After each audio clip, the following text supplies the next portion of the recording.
Swastiastu. Halo semuanya, perkenalkan nama saya Kadek Dwi Utami Putri dengan NIM 21120111037 dari kelas 3B. Nah, pada kesempatan hari ini, saya akan mengidentifikasikan karakteristik puisi sosial media pada tahun 2021 dan tahun 2022.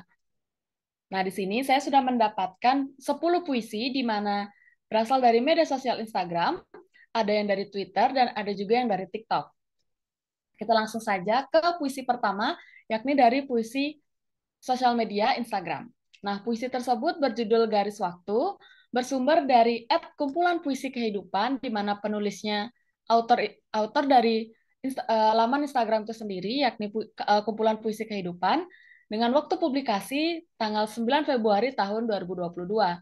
Nah, untuk isi dan link puisi akan saya tampilkan di akhir presentasi nanti. Nah, identifikasi pertama yakni dari karakteristik struktur fisiknya. Dari gambar yang ada pada puisi tersebut ialah berwarna merah dengan sedikit warna putih samar, berbentuk lingkaran di beberapa bagian dan setumpuk buku di ujung bawah sebelah kiri gambar. Nah, jumlah like pada puisi tersebut ialah 243 like dengan 4 komentar. Nah, namun sayangnya tidak terdapat jumlah share pada puisi media sosial itu.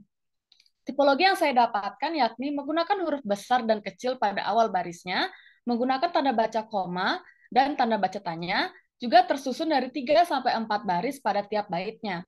Nah, gaya bahasa yang digunakan ialah majas asosiasi.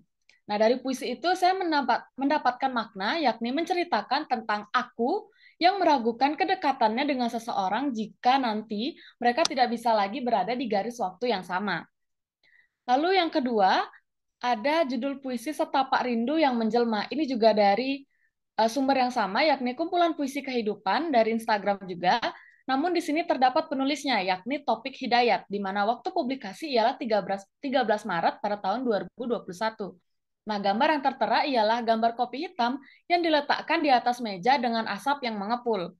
Jumlah like-nya ada 156 like dengan 3 komentar, sama untuk jumlah chat tidak dicantumkan, lalu tipologi yang ada yakni disusun menjadi satu bait, hanya menggunakan satu tanda baca yakni tanda baca koma, pada awal baris terkadang menggunakan huruf kapital, terkadang juga tidak. Nah, gaya bahasa yang digunakan ialah majas metafora, hiperbola, dan paradoks. Dari puisi itu, makna yang saya temukan atau makna yang saya rasakan ketika membaca ialah kerinduan penulis akan kenangannya bersama orang lain yang sudah tidak bisa ia miliki lagi. Nah, yang ketiga masih dari sumber yang sama, yakni dari Instagram, di mana judul puisinya berjudul Arisan. Sama untuk isi dan link juga akan saya lampirkan nanti di akhir presentasi. Nah, sumbernya berasal dari Arnis Sylvia dengan penulisnya Kak Arnis Sylvia sendiri yang dipublikasikan pada tanggal 25 Juli tahun 2021. Nah, struktur fisiknya yang pertama gambarnya, puisi tersebut berlatar berwarna putih dengan arsiran bunga tulip di sebelah kirinya. Lalu ada 55 jumlah like, 2 komentar, dan tipologi yang saya temukan ialah disusun menjadi 5 bait dengan masing-masing 2 baris, menggunakan huruf kapital di setiap awal barisnya, hanya menggunakan satu tanda baca yakni tanda titik, yaitu terletak pada baris terakhir puisi.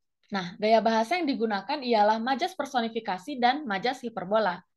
Lalu makna puisi yang saya temukan ialah menyampaikan bagaimana keadaan masyarakat ketika pandemi terjadi, mulai dari banyaknya ambulan yang keluar masuk rumah sakit, banyaknya kasus kematian yang ada, vaksin yang mulai disebarluaskan, dan masyarakat yang mulai lupa akan protokol ketika sudah mulai divaksin. Lalu yang keempat, yakni dari Twitter, dengan judul Kematian Daring, sama untuk isi dan link puisi akan saya lampirkan di akhir.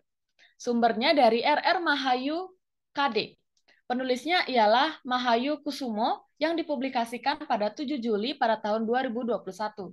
Nah, gambar yang tertera pada puisi tersebut ialah hanya berwarna putih polos begitu saja, tidak ada gambar pendukung lainnya. Jumlah like-nya sebanyak 300 like dengan 4 komentar. Jumlah share-nya sebanyak 71. Lalu tipologi yang saya temukan ialah disusun menjadi satu bait yang terdiri dari 5 baris saja, tidak menggunakan tanda baca apapun, dan di awal larik menggunakan huruf kapital. Lalu gaya bahasa yang saya lihat ialah menggunakan gaya bahasa majas metafora. Makna dari puisi tersebut ialah ketika pandemi banyak sanak keluarga yang berpulang atau kehilangan nyawa. Namun sedihnya, keluarga lain tidak bisa mengantarkan ke peristirahatan terakhir akibat virus yang merebak. Lalu puisi kelima masih dari Instagram dengan judul Gadai, sumbernya dari Kak Arni Sylvia lagi, penulisnya Kak Arni Sylvia juga, di mana waktu publikasinya yakni 30 September pada tahun 2021. Nah, gambarnya masih sama, yakni latar berwarna putih polos dengan arsiran bunga di sebelah kiri. Jumlah like-nya 33 like, sayangnya belum ada komentar, lalu jumlah share juga tidak tercantum, dan tipologi yang saya temukan ialah terdiri dari 3 bait, dengan bait pertama terdiri dari 4 baris, bait kedua 3 baris, dan bait ketiga 2 baris. Menggunakan tanda baca titik dan tanda baca koma, lalu menggunakan huruf kapital dan huruf kecil di setiap awal barisnya. Nah, makna dari puisi ini, mohon maaf, masih ada satu karakteristik lah, identifikasi karakteristik struktur fisik lagi, yakni gaya bahasa. Nah, gaya bahasa yang digunakan ialah majas personifikasi dan majas hiperbola. Lalu untuk struktur batinnya, yakni makna puisi, adalah perasaan seorang ibu yang baru saja melahirkan anaknya. Nah, puisi keenam, yakni berasal dari TikTok. Nah, untuk puisi ini tidak dicantumkan judul di dalamnya, di mana puisi bersumber dari Akel Wahyu, penulisnya AWH, sepertinya singkatan dari nama Akel Wahyu sendiri, di mana waktu publikasinya ialah tanggal 2 Oktober tahun 2022. Nah, pada gambar, sebenarnya ini adalah sebuah video di mana menampilkan video laki-laki menggunakan kemeja abu-abu, tengah membaca sebuah puisi di atas panggung, sepertinya sedang melakukan lomba membaca puisi. Nah, jumlah like-nya cukup banyak, yakni 58,8 ribu like, dengan 209 komen dan 1.272 share. Nah, gaya bahasa yang digunakan ialah majas ironi, metafora, dan sarkasme.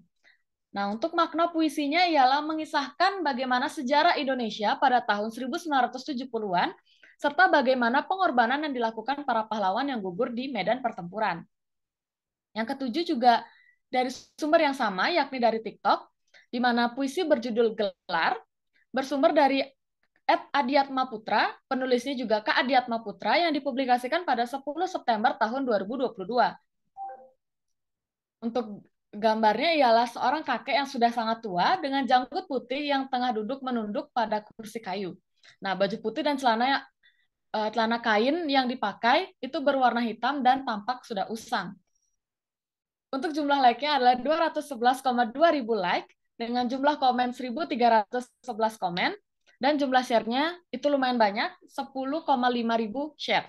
Nah, tipologi yang saya temukan ialah seluruh kata dalam puisi menggunakan huruf kecil, menggunakan tanda baca titik, dan koma.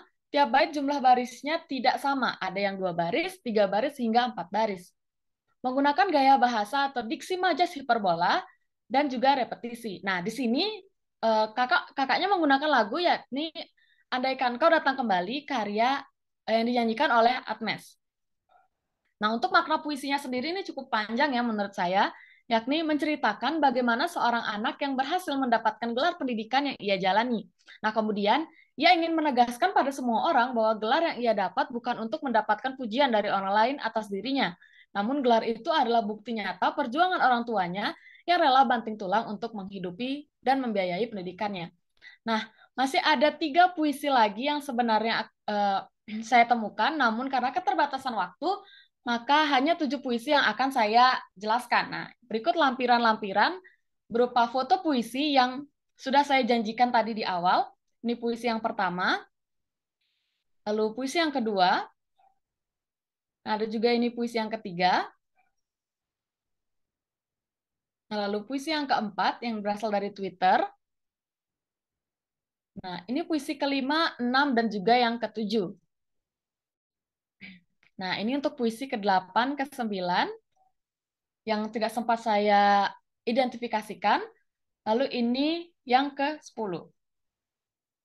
Nah, baik, sekian presentasi dari identifikasi karakteristik struktur fisik dan struktur batin dari puisi sosial media yang dapat saya sampaikan. Jika ada salah kata, saya mohon maaf. Saya akhiri presentasi ini dengan para mesanti. Om Santi, Santi, Santi Om.